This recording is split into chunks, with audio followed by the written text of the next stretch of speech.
প্রস্রাব আটকে যাওয়া বা ইউরিনারি রিটেনশনের কারণ কি? প্রস্রাব বিভিন্ন কারণে আটকে যেতে পারে।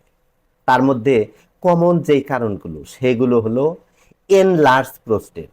যদি প্রোস্টেট গ্ল্যান্ড বড় হয়ে যায় এবং এই প্রোস্টেট গ্ল্যান্ডের বড় হওয়ার কারণে যদি মূত্রনালী ব্লক হয়ে যায় তাহলে প্রস্রাব আটকে যেতে পারে। ইউরেথ্রাল স্ট্রিকচার, যদি মূত্রনালী সংকুচিত হয়ে যায় বা সরু হয়ে যায় বা চিকন হয়ে যায় এবং এই মূত্রনালী চিকন হওয়ার কারণে যদি মূত্রনালী ব্লক হয়ে যায় বা বন্ধ হয়ে যায় তাহলেও প্রস্রাব আটকে যেতে পারে। ইউরিনারি ব্লাডার স্টোন, যদি মূত্রথলিতে স্টোন বা পাথর হয় এবং এই স্টোন বা পাথরের কারণে যদি মূত্রনালী ব্লক বা বন্ধ হয়ে যায় তাহলেও প্রস্রাব আটকে যেতে পারে।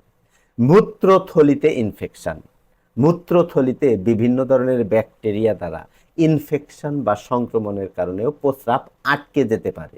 তাহলে এইগুলোই হলো প্রস্রাব আটকে যাওয়া বা ইউরিনারি রিটেনশনের মূল কারণ। আমার ফেসবুক পেজ এবং ইউটিউব চ্যানেলে এই ইউরিনারি রিটেনশন বা প্রস্রাব আটকে যাওয়া সম্পর্কে বিস্তারিত একটি ভিডিও দেওয়া আছে, চাইলে সেখান থেকে ভিডিওটি দেখে আসতে পারেন।